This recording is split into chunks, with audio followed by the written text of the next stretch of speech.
masters of horror.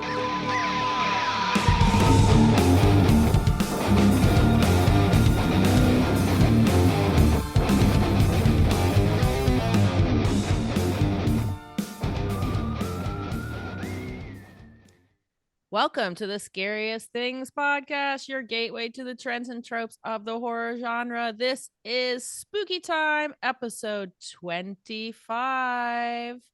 And I am Liz William, joined by, below me in the blue baseball cap, the Heart of October, Mike Campbell. right next to Mike Campbell in the other baseball cap. Well, my Brady Bunch window says I'm above the guy in the blue baseball cap.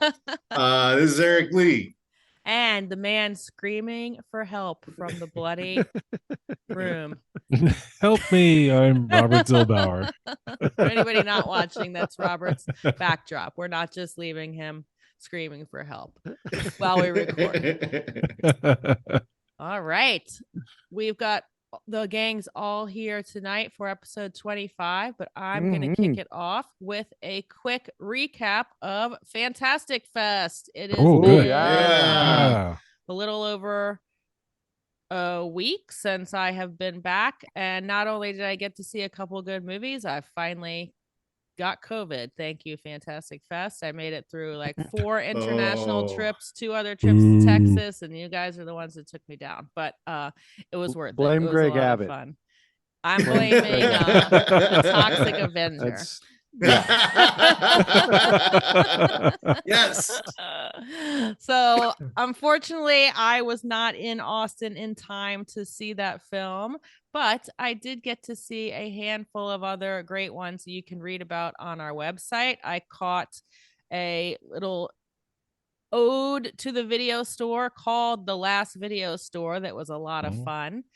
A Train to Busan-esque Korean thriller called Project Silence that I had a blast at. 2 Christmas movies, The Sacrifice Game, which is the new one from Jen Wexler, and a Norwegian movie called There's Something in the Barn, and a 5-star reviewed film from me, which is Eileen, which is a noir thriller starring Anne Hathaway, based on a book. Yes, it is absolutely fantastic. I loved every minute of it. I had read the book, was wondering how they would get to adapt this, and boy, it was amazing. It stars Anne Hathaway, Thomasin McKenzie, and the incomparable Shea Whigham, who everybody loves. Oh yeah. And it's going to be coming to theaters December 1st, at least in select markets, and then it'll be going more nationwide. So keep an eye out for that, because it's going to be Oscar fodder, especially for Anne Hathaway. Oscar knockout performance. She is fantastic. 5 stars. 5 stars. 5 stars. Woo! And I saw Visitors, the complete edition with Joseph reviewed for our site. Look for that one. It is gonzo, bloody, crazy J horror, kind of like an avant-garde film. Totally bonkers. And I saw the J horror goes bonkers. It does. Yeah. And I saw the new Pet Cemetery. wow. Should have written the review that night because already forgot about it. It's movie. Like it's whatever. It's 2-star movie. So wait. Oh boy. Yeah. This is so the is this 60s prequel. It is a prequel to Pet Cemetery. Now I had not seen so all the pets are alive. remake with old Judd. So all the pets were first alive. John. So this was a prequel. So did they de-age John Lithgow? No, because the No, not prequel John is Lithgow, Craig T. Herman Munster. Nelson. Herman Munster, yeah. And Well, no, Herman but the Munster. thing was, but if it was a prequel to the new version, But it's I think John- it's but they use because isn't Craig T. Nelson the main character in the original Pet Cemetery? He's the dad. no. No, who is it then? I don't recall the guy's name. Jeez, because this guy looked exactly like Craig T. Nelson. So I just thought, hey, it's Coach. Okay. But it was a prequel, I guess, to both. It stars David Duchovny. It has Duchovny. a pretty good cast, but it was just, a movie that exists. It's going to be on Paramount Plus. I mean, if you're Stephen King, any exciting scenes or anything? No. Oh, It was that's kind sad. of yeah. Well, the original Pet Cemetery was Dale Midkiff was the dad. That's right. Well, that's he must look like Dale. Craig T. Nelson because this kid looked like Craig T. Nelson. So that shows you how long it's been since I've seen even the original Pet Cemetery. Dale Midkiff looks. He's a skinny, young, handsome guy, not the strapping football coach looking guy like Craig T. Nelson. Craig T. Nelson. Right. Yeah. But they did some great PR for it. They gave us these like crazy cookies that said sometimes dead is better. They gave gift bags with like they look like blankets for the theater and a cap. So the money was behind that film, but unfortunately, thank God the cookies were not shaped like Zelda. No. Ooh. There was no Zelda in this movie. No Gage under the bed with a little scalpel. Oh, that'd been awesome. Your ankles. Or a kid who got run over by trucks, or like a squishy kind of little thing with like a sugar cookie frosted with like the gut spewing out. That'd be awesome. Just stop now. Since I can't remember enough to write a review, this is my review. All right. I mean, if you got Paramount Plus and you're looking for something to fill one of your 31 horror movies in October, throw it in. But you can multitask while you're watching it. So it's up right now? It is. That is a good question, Robert. If it is not up right now, it'll probably be up by the 13th, which seems to be drop dates for everything big because it's Friday the 13th. Right. So when you're not at the theaters seeing The Exorcist because Taylor Swift will be there, you can stay home and watch Pet Cemetery Bloodline. My one other little tidbit is I have been getting so many books from people who have gifted them to me for my birthday. Thank you, Eric. You gave me a nice collection of books, and from publishers, because this is also, once the fall comes in and spooky time comes, it's time for scaries. So I've gotten so many arcs. I'm having a hard time keeping up with them. So I am going to write a monthly thing. There'll be some book reviews in there individually, but I've got Liz's September reads are coming out. So I've got 4 books that I'm talking about on there. Nice. And already queued up for October reads. So at the end of every month, I'm going to do a kind of summary of what I read, dust jacket descriptions, where you can get them, and what I think. Now, there will be some reviews in between, but I'm reading so much and doing so many audiobooks that they can't all get full reviews. Well, Liz and I are going to we're going to double team the troop, which is Stand By Me meets The Thing. Yeah, that's a very good way to describe it. Or, it is a,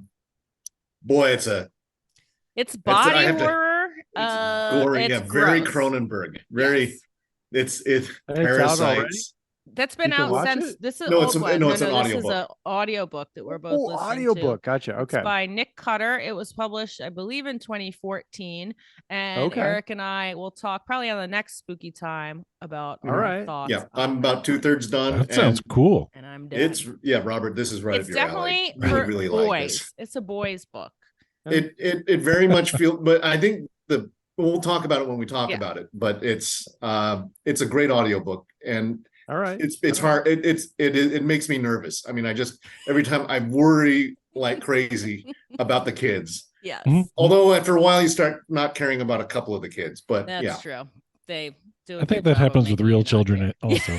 Yes. You worry about them at the beginning, and then you stop caring about them. They end up on a sugar cookie. Yeah.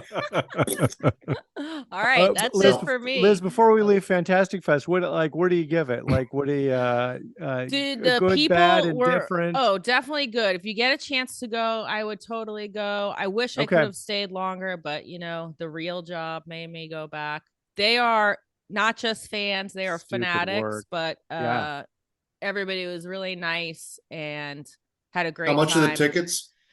If you're gonna pay for them, the fans and super fan badges are I think they're around $600, but it's a week.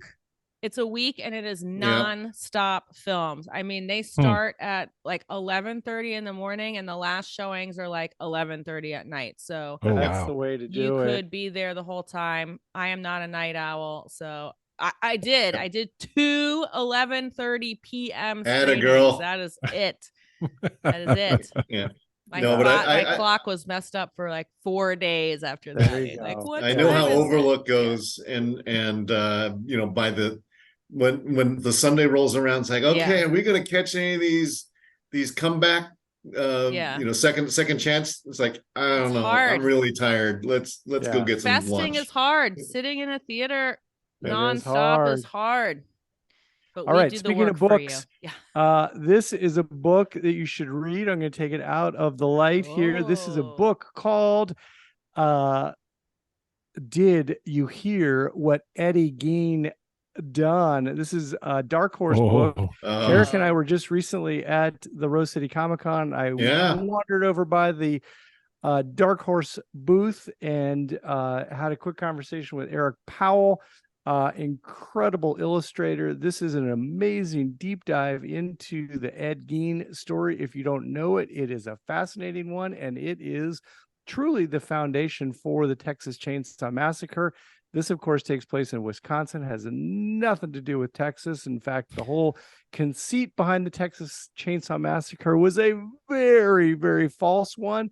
But this book is, I'm here to tell you, a chilling bit of business. It is for those of you who don't like to read, it is a graphic novel, but it is dark, disturbing, and some of the most horrifying stuff you will ever see. The second thing I was going to mention is exciting news, because I know we are all a fan of the Strangers franchise. They just announced the trilogy, the Strangers trilogy. It sounds like they are doing something very similar to what they once did with the Halloween trilogy. They're bringing back essentially all the Strangers, and this involves a young woman who is driving across country with her longtime boyfriend to begin anew in the Pacific Northwest. When their car breaks down in Oregon, and they're forced to spend the night in a secluded Airbnb where they are terrorized from dawn until dusk by they're three just masked taking strangers. Every trope and then like put it all in one. Put it all in one and Airbnb, throw it in Oregon. Home invasion. Road trip horror, all that kind of stuff. So apparently the chapters 2 and 3 are going to explore what happens to victims of these kinds of horrifying crimes. And it's also going to look at who the actual perpetrators of the violence are. Very interesting. Very interesting. Hint, it's probably not the Firefly family, but we don't know. It is directed by Rennie Harlan, which from Exorcist Dominion. Turn and pause for me, but there we have it. It's coming out. He's going to do all 3 or just the first one so far? It didn't say. Just it sounds like that the other 2, we may or may not hear about for a while, but the other one does look like it's coming down the pike very, very soon. So check out The Strangers, and of course follow our exploits on scariestthings.com for probably, likely, maybe, possibly future reviews. Over to Eric or Robert.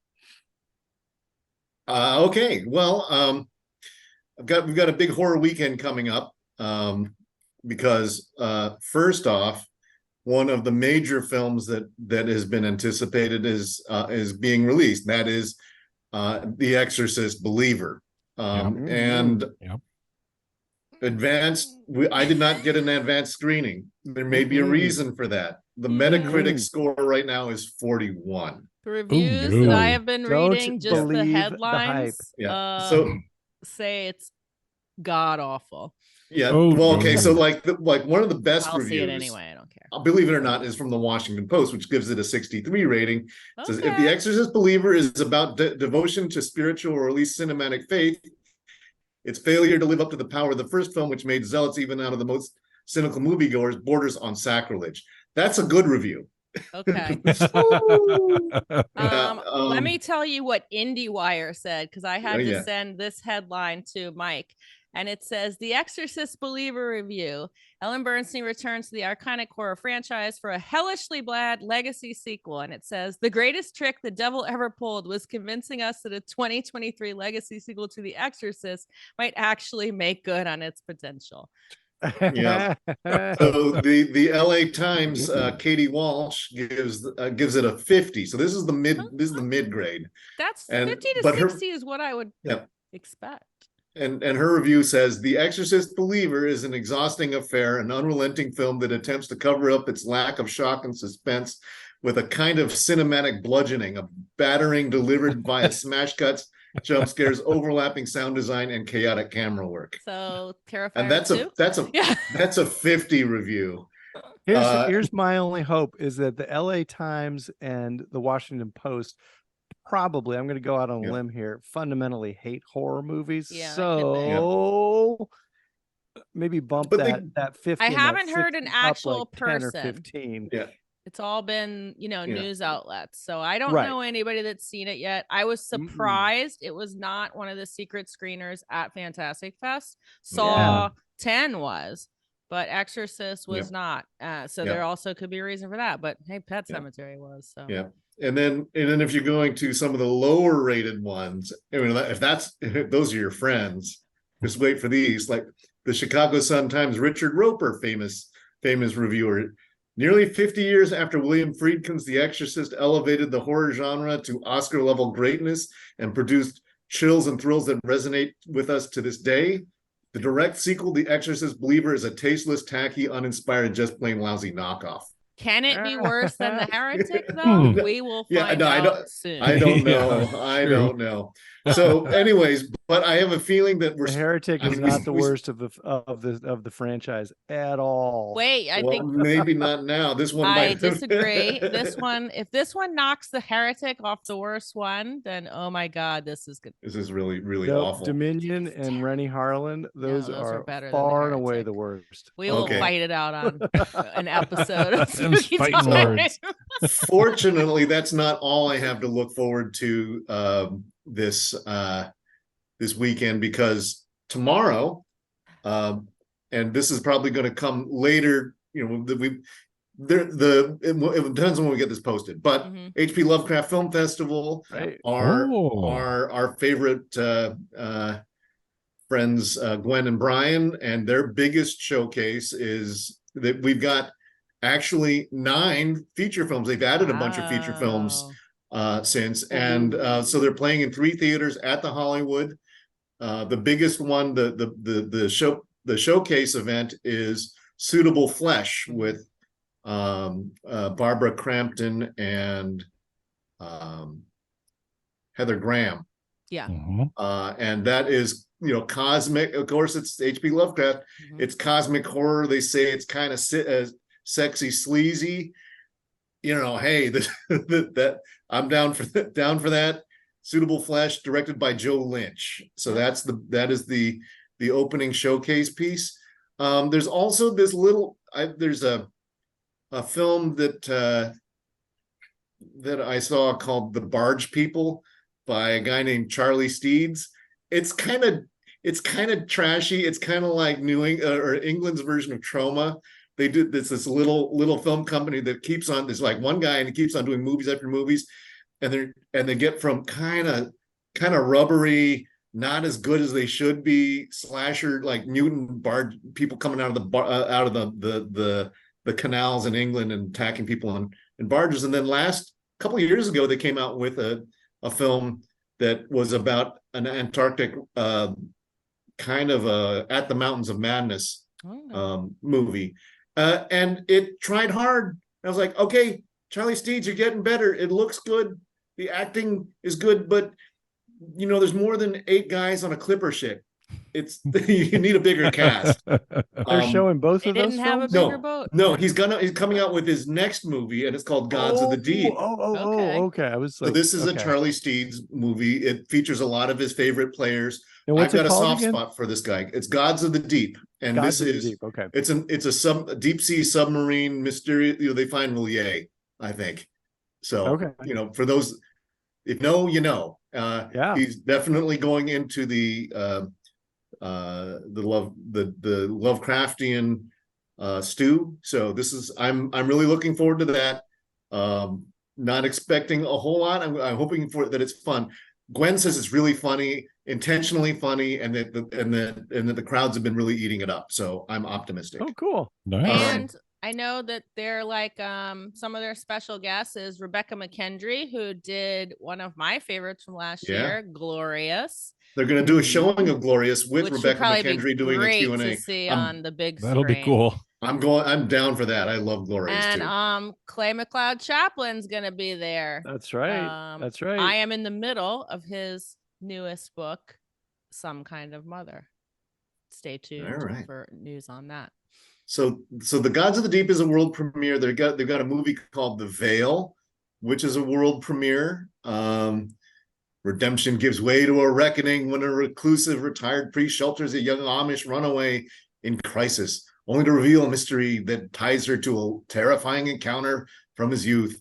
This sounds kind of skeevy preacher kind of thing. Yeah. But there's a shimmering curtain of aura that rages overhead. So the little bit of the color out of space. What do you call it? Northern Lights or something like that. So that's playing. Tour. Yeah. I'm creating it right now. Okay. Northern Lights horror. Done. You heard it they're doing a director's cut of From Beyond, which is a much beloved Stuart Gordon piece.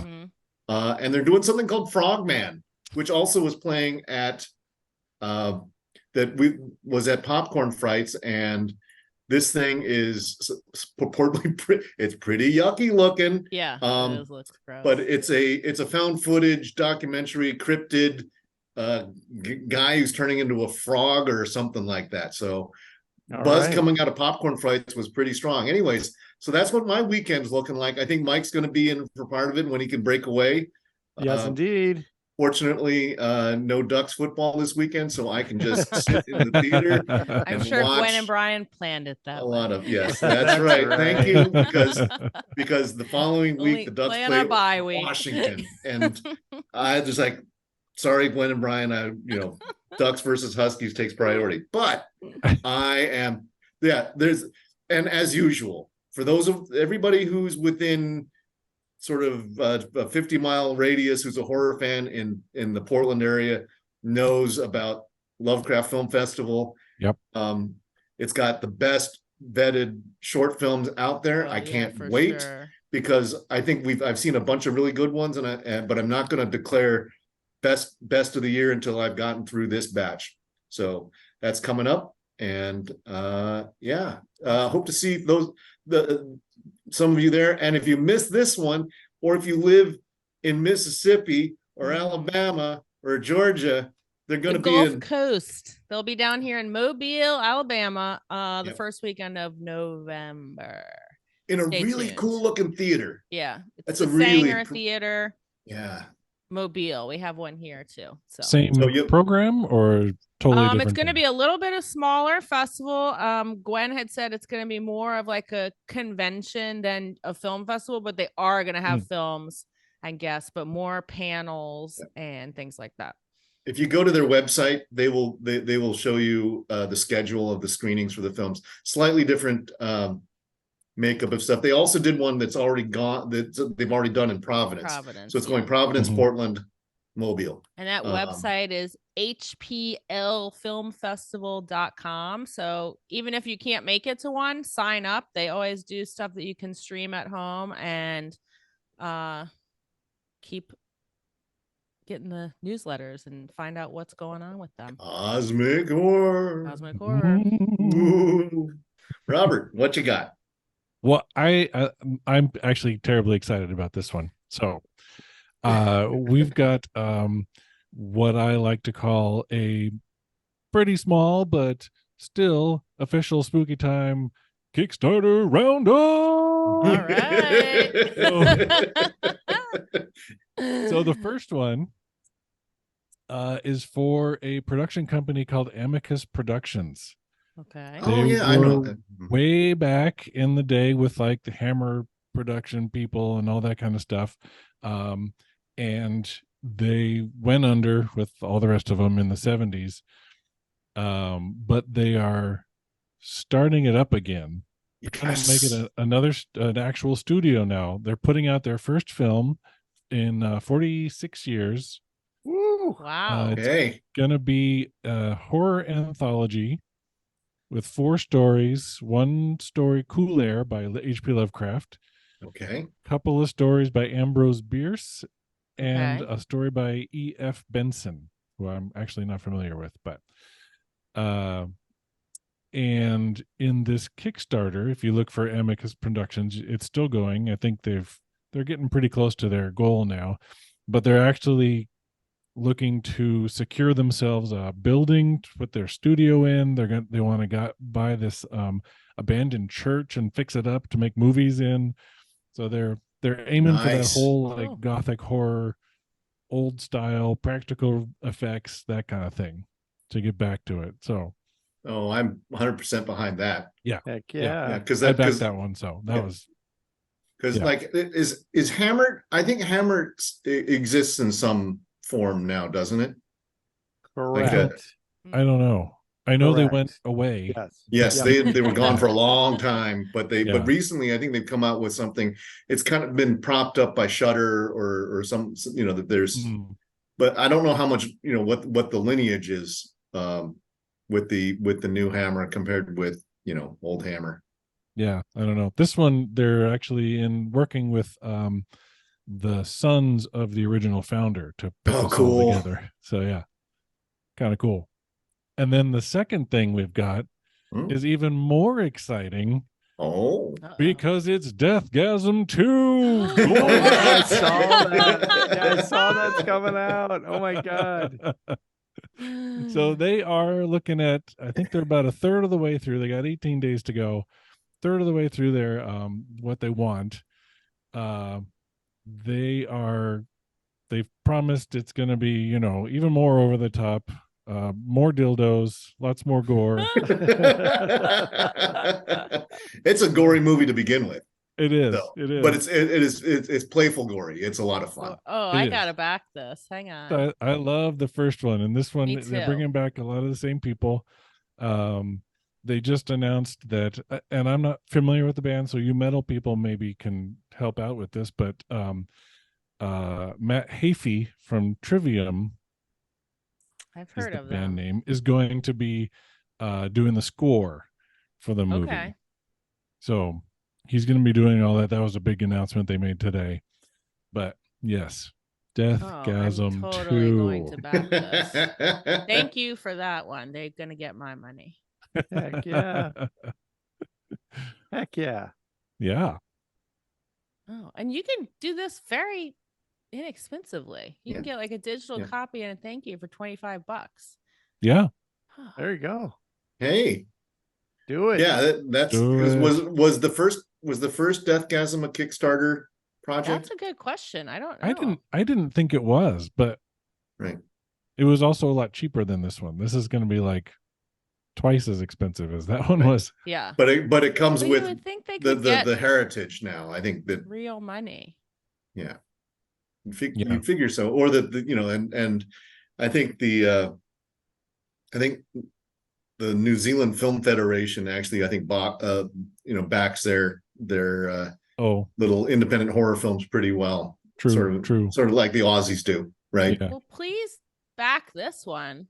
Yeah, go there, back it. We need to see this movie. Well, because the other thing is, if we can get that going, with the Screen Actors Guild still on strike, we are going to be dependent on independent films and foreign films to keep us in horror movies next year, or it's going to be really lean. Yeah. Yeah. for sure. Yeah, come on, Glenn Danzig. You can get that thing on. Come on. You can get that thing out. Let's do it. You know what? If that's what comes of this strike, then maybe it was all worth it. That's right. I would make it all worth it. We get Mike's going to need a torch to hold on to. You carry that torch. Wherever or whatever. Ghost Riders in the Death House Rider of in the Death. Oh, no, Death Rider in the House of Vampires. Oh, okay. There we go. I think. I'd watch yes, them both. I think that's pretty close. That's pretty close. Awesome. We'll get back to you on the exact name of the yet to be released Glenn Danzig film. That will happen. It will happen. Oh goodness. All right. The Masters of Horror.